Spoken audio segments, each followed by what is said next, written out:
傍から見ると狂ってます見よね。てるし、ホテルを買っちゃったというところから始まってはいる。そこが起点なんですよ。芽吹くって解釈したんですよ。この芽吹くっていうビジョンが決まってから、ホテル作りも一気に進んだんですね。ニューヨーク在住のローレンス・ウィナーっていう方がこのホテルのために、書いてくれたんですね。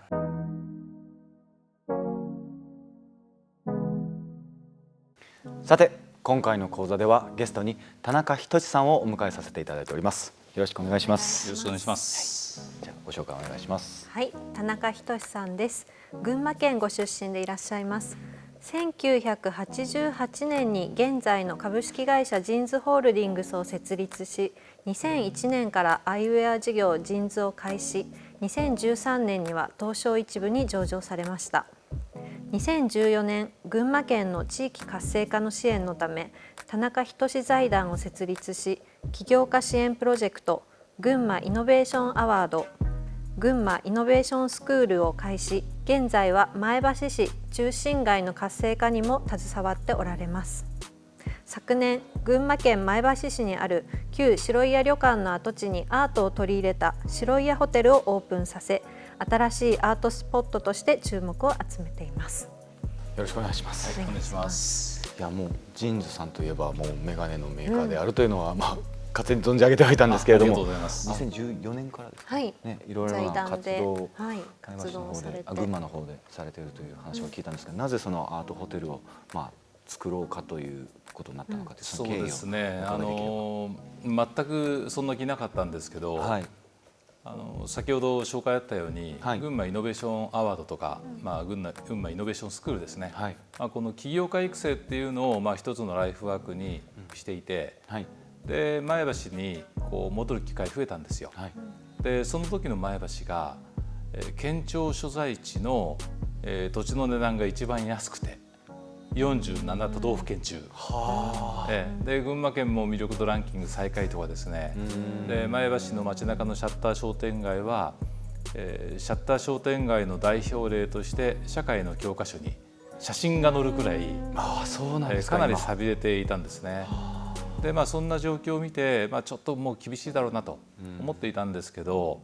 ちょうど2011年の 3.11 の震災の後ですね、地域、自分たちの住む地域を何とかしようということで活動している若者と出会ったんですよ。で出会ったのが前橋のアーツ前橋っていう美術館があるんですけど、このちょうどオープニングだったんですね。でいろいろこう彼らと触れ合う中で一生懸命頑張ってるので何か力になりたいなと思ってたんですよ。そしたら、いや実はアーツ前橋からすぐのところにホテルが廃業して、もうそのままになっていると。でどうもマンションに業者に売られてしまいそうだっていうことで、田中さん買ってくれという話が3人ぐらいから言われて、でつい買ってしまったんです。もともとは創業300年続く由緒ある旅館だったんです。で1975年に鉄筋コンクリートで白井屋ホテル白井屋っていう名前でまた新しい業態として作ったんですね。ところが、ホテル競争もあり、また後継者もいないということで2008年に廃業して、でそのままずっとこう、廃屋だったんですね。でそれを何とかしてほしいと。ホテルやったことないですから自分でやる気なかったんですよ。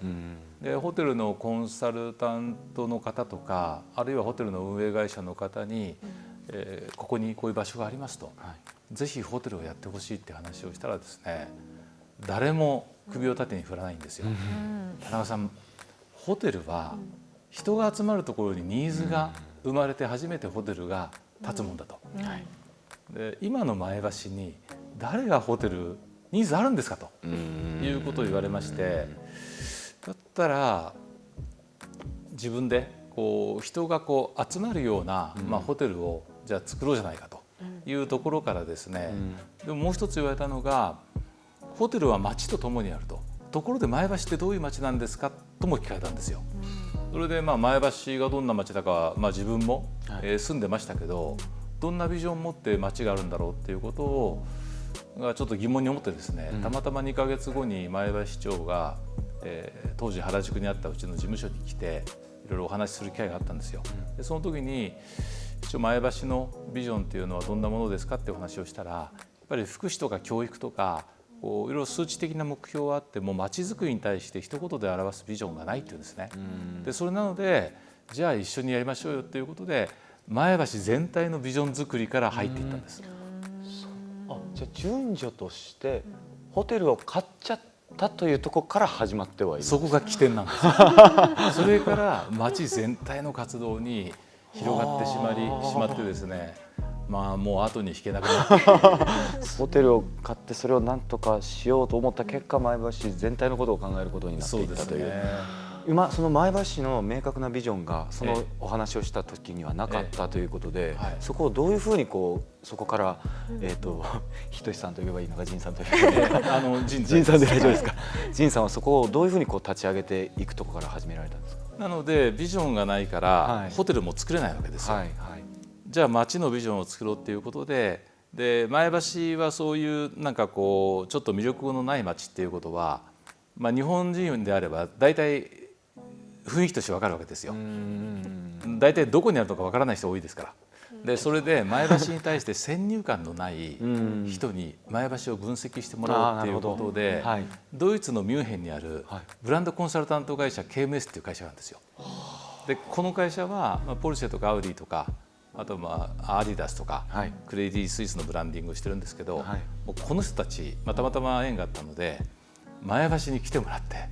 しばらく滞在してもらい、市長から、商工会所からいろんな、先生方も含めてですね、アーティストも含めて、みんなのステークホルダーから1対1で面談を重ねて、で3000人の市民のアンケートを持って彼らが前橋の街を分析しビジョンを作ったんです。できたビジョンは、フェアグッドシングスグローって言うんですよ。いいものが育つ街って言うんですね。ですごく抽象的なんですけども、でも裏返してみるとあんまり特徴がないって言うんですよ。ぶっちゃけ言うと、特徴はないんだけども意識のある市民はいるし、バランスのいい体験もできるし、そういったなんていうんですかね、いいものが育つそういう土壌があるということでそういう言葉にしたんですが、英語だと市民に伝わらないですよね。それなんで前橋出身のコピーライターのほぼ日の糸井重里さんにお願いをして、でそれを芽吹くって解釈したんですよ。でこの芽吹くっていうビジョンが決まってから、ホテル作りも一気に進んだんですね。なるほど。でも県庁所在地になるぐらいの場所だから、何もないわけ絶対ないですもんね。歴史的に見た時に。そうですね。芽吹くってやっぱり対象は人なんですよね。やっぱり前橋という大地に、いる市民が芽吹くための我々は全てそういう活動につなげようと、そのホテルは一つだということで、この芽吹くっていうビジョンのもとに今さまざまなまちづくりの活動が生まれてるんですよ。でそれの、いわゆる起点というか中心点になる場所がそのホテルになるという。そういうふうにそこを置こうと思われた、多分芽吹くとつながるんだと思うんですが、その理由というのは。もともとアート全く興味なかったんですよ。ホテルも全く興味なくて、で建築は好きで、もう20代から、で建築が好きでデザインも好きだったんですね。で建築デザインは好きだから、私の活動に共感してくれた、例えば、建築家であれば、日本代表する若手建築家の藤本壮介さんっていう方が設計してくれたんですね。でこの方にプラス私が縁があったジャスパー・モリソンとかですね、ミケーレ・デルキっていう本当世界的なそのプロダクトだとか建築のデザイナーがみんなボランティアで「田中お前大丈夫か?」と「この前橋みんな来てくれたんですよ」で錆びれてる様子見れるわけです。ここでやってお前大丈夫かと。大丈夫じゃないんですよ。でそれでみんな分かったと、これ仕事じゃ受けないということでボランティアでみんな参加してくれたんです。なるほど。逆にボランティアだからこそというか、そういうそのアートホテルというそのなんかベクトルに向いていったということもあるんですか。それで、そのデザイナーは入りましたよね。でもそこはまだアートは入ってなかったんです。たまたま森ビルでレアンドロ・エルリッヒの個展が東京のね、六本木の森ビルであったんですよ、そのホテルを建設している最中に。でたまたまホテルプロジェクトのメンバーがレアンドロと友人で、日本橋の寿司屋で、寿司をこうってなって一緒に食べたんですよ。でその時にじゃあ実は今前橋でこういうホテルやってるんだという話をしたら、建築誰がやってるって言われてですね、宋藤本だという話をしたら、いや俺彼の建築はファンだと、ちょっと見たいと、今週末日曜日行けるかって言うんですよ。でじゃあぜひ行こうということで、彼も前橋来て、でその寂れ具合にびっくりしつつで、工事途中だった吹き抜けのもともと床があったとこ全部こう吹き抜けにしたんですけど、その空間を見てですね、彼もなんかこうビビッときたみたいで、それから彼が参加することになったんです。台風を巻き起こしてでレアンドロの作品が徐々に出来上がってきたわけです。でその藤本壮介さんの建築とレアンドロの作品、あとは一流デザイナーの部屋っていうことがだんだん少しずつ形が見えてきたら、当初はですよ、アートはフロントの後ろに本物を置いて、部屋はリトグラフか何か置けばいいかなぐらいに思ったんですよ。ところがもうホテルの空間とかもうアートも本物で、これはダメだということで、もう全部本物にしようっていうことで、そこから一気にもう振り切ったんですね。で大体ビジネスをする時って、その投資を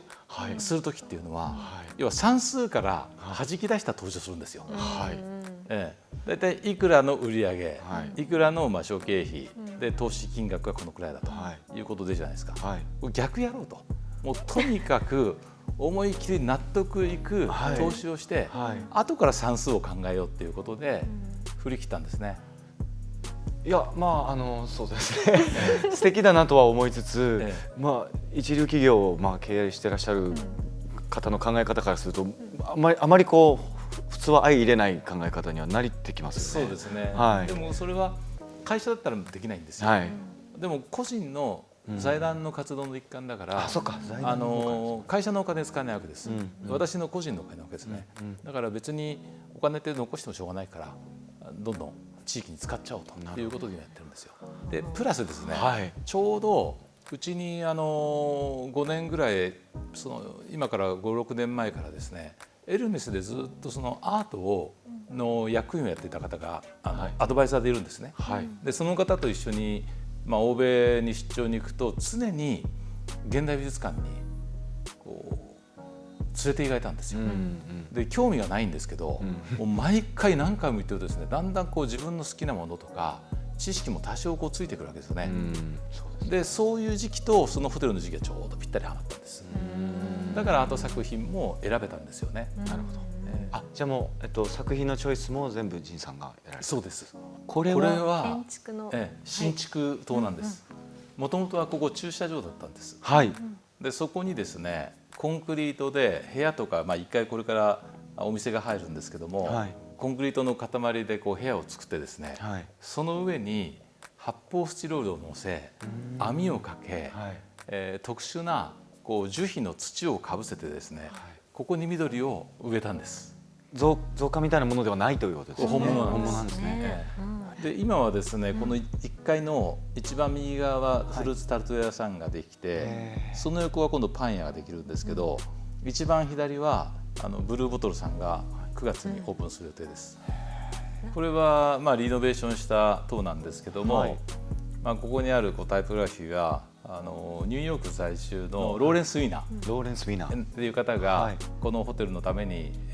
書いてくれたんですね。これ言葉のコンセプトっていうのは何になるんですかね。これはローレンス・ウィーナーがですね、前橋の歴史、そしてこのホテルの旅館の歴史、そういったものをですね全部こう紐解いて彼の中で作ったんですね。で海ないじゃないですか、だからフロムザシーだけちょっと色が抜けて傾いてるんですよ。なるほど。これはねロウリュのあるフィンランドサウナです。こだわりのサウナが、この間フィンランド大使館の方が入りに来てくれました。でこれが先ほどのジャスパー・モリソンの部屋なんです。この奥にはヒノキ風呂もありまして、これ全部彼がベッドとか机とかですね、ヒノキ風呂を全部こう描いてくれたんですけど、普通だったらすごい金額ですよね。そうですね。これはレアンドロの部屋です。これレアンドロの部屋ですね。このパイプが何段階かで光るんです。光る？裏側が光るんですよね。ああ、今この壁に当たってる明かりですね。なるほど。これはミケ・デルッキの部屋ですね。これは藤本壮介さんの部屋です。まあ芽吹くって感じですよね。そうですね。これ誰々の部屋っていうのは誰々がある種デザインをされた部屋ってことですか？それともスペシャルルームズって4つあるんですね。それは先ほどのジャスパーとミケーレと藤本壮介さんとレアンドロのこの4つがスペシャルなんです。なるほど。これラウンジです。でこの光ってるパイプがレアンドロの作品なんですよね。パイプがまた色が変わるんですよ。なので夜とかはこうレインボーになったりとか真っ赤になったり、真っ赤になったりとか、そうするとこう館内中張り巡らされてるので、建物の中全部のなんかこう表情が変わるみたいな。いやこれは前橋市の外からやっぱ人が間違いなく興味を持って集まるエリアというかスペースになるだろうなとは本当に思うんですけど、逆にその地元の人たちとの関わりとか反応とかっていうのはどういかがですか？ここのラウンジがランチとかやってるんですけど、もう本当にすごいんですよ。結構皆さんこう高いんですけど、皆さん来てくれてるんですよね。地元の方々が。もともとそのホテルをやるというわけでもアートをやるというわけでもないところから出発してここまで、ある種その仁さんの活動と、人脈でここまでのものが立ち上がってきたという、これどう考えるべきなんだろう。だから前橋市としてはすごいことだけど、すごいことですけど、傍から見ると狂ってますよね。狂ってるし、都内の私の起業家仲間はほとんど狂ってるって言いますね。そうですよね。そうなんですよ。みんなで起業家仲間でよくグループで泊まりに行くんですけど、みんな見て「いやー陳さん狂ってますね」っていうのがもう決まりになって。初めはその地域で活動を始めた時って地域の方はやっぱり警戒するんですよ。そうですよね。急に東京で仕事をしていた人間がこう戻ってきて活動するじゃないですか。でこれまではやっぱり地域を何とかしようと思ってくる方はいっぱいいたんだけども、みんな辞めていくと。で辞めていく理由は2つあると。で1つは補助金がなくなるとみんな辞めていく。でもう1つは誹謗中傷に耐えられなくなって辞めていくと。どうも田中は補助金も使ってないし、誹謗中傷すごいのに全然めげてないということでですね、街づくりももう8年ぐらいやってるとですね、だんだんやっぱりこうなんていうんですかね、本気度は伝わるっていうんでしょうかね。でこのホテルを見てどうも金儲けでもなさそうだと金儲けだとこんなの作んないっていうことで少しずつ地域の信頼も得られ始めてますね。得られてきましたね。じゃあでもお客さんとしてここにこう訪れることがもう地元の人にとってすごく多くなっているということは、その中でやっぱアーティストとしてなのか何かしら影響を受けた地元の人たちも今いっぱいいるんでしょうね。ですよね。でこの中はそういった世界的あるいは日本代表するアーティストだけではなくて、地域のアーティストも8人、採用してるんですね。ですからこの地域と世界がこう交わる場所になればいいなと思うんです。それはアート作品だけでなくて人も含めて。だからホテルのコンセプトは街のリビングなんですよ。街のリビング。ここからまだまだ、しかも周囲の商店街とかにも拡張そうですよね。していくんですよね。これはだからどこまでやられるんですか？ずっとやるんでしょうね。そうですね。どうせやるならやっぱり結果出したいし、やっぱり日本あちこちで地方創生ってやってるんですけど、うまくなかなかいってないんですよね。その一つの成功例が作れたらいいなっていうふうに思ってるんです。で起業家っていうのは、私も起業家なんですけど、ゼロからこう一重100まで作る人間なわけじゃないですか。そういう人間ってやっぱりこうアイデアとかエネルギーもあるので、そういう起業家のなんか新しいこう、モデルにもなってみたいなと思うんですよね。それがすごく難しいところですよね。それこそ地方創生だったりそういうことって、ある善意だけでは続かないじゃないですか。そうですね。そして逆にそうやって起業家さんってなった場合、その反発ももちろんあったりとか、あとはやっぱり営利目的で動いたりすることがやっぱ特に強いから、やっぱそこでのそのやっぱ圧力だったりとか、うまくいかなかったらもちろん撤退みたいになっちゃうっていう、そういう意味ではすごくこの前橋市におけるその仁さんの活動のあり方というのがすごく僕はレアな感じがしていて、特殊だなという感じがすごくするので、もちろんこれを見てらっしゃる方々の中にやっぱりその地方創生とかそういう町おこし村おこしということをすごくいろいろイメージして活動している方とかしたい方とかがいろいろいっぱいいるだろうなってもちろん思うんですけど、これを見てなんかこう何をどう参考にすればいいんだろうってなんか俺は見てたらもしかしたら思うかもしれないなと思って、なんかポイントというかアドバイスというか、もしそういうことを思っていらっしゃる方がいましたら。やっぱりもちろん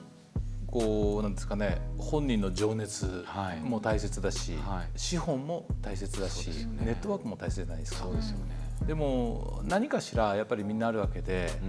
例えばお金なくてもエネルギーがあったら、そういう人には資本家がまたついてくるわけですよ。で私はこの前橋のまちづくりをゼロから始めたっていうところで感覚はないんです。なぜかというとさっき言ったように、3.11 を機会に地域でも動いていた本気でやっていた子たちがいるわけですよ。その人たちのエネルギーに感化されて私も入ったわけですね。で彼らが0から1にしたかもしれないです。で私が1を今10にしてるのかもしれないですよね。人を巻き込むっていうのはやっぱり本気とかなんかエネルギー情熱なんじゃないかなと思うんですよね。その中においてこのアートというものが持つ力というか、今その仁さんの中でどういうふうに感じていらっしゃいますか？いやアートは初心者ですけど、ものすごいやっぱりエネルギーを持ってるなって思いますね。この人の吸引力っていうんですかね、もうやっぱりそれはなんかもう凄まじいなっていうふうに感じてます。それは大多数ではないですよね。一部のコアな人かもしれないですけど、そのコアな人を引きつける力っていうのはアートにはものすごいものがあるなっていうのはつくづく感じてます。ホテルという空間にとどまってないんですね。やっぱアートホテルというもちろんその名前でもあるけれども、アートホテルでもあるし、それだけにもとどまらないなんていうか波及させるその発信源みたいなものとしてこの空間があるとしたら、増幅させられているというか、発信されるエネルギーがというのをなんかこうお話聞いてたり写真見てると感じますね。白屋ホテルを中心としたこの前橋市の変貌というか進化が楽しみですね。ぜひ来てください。いやぜひ遊びに行かせていただきます。今日は貴重なお時間をありがとうございました。ありがとうございました。ありがとうございました。田中仁さんでした。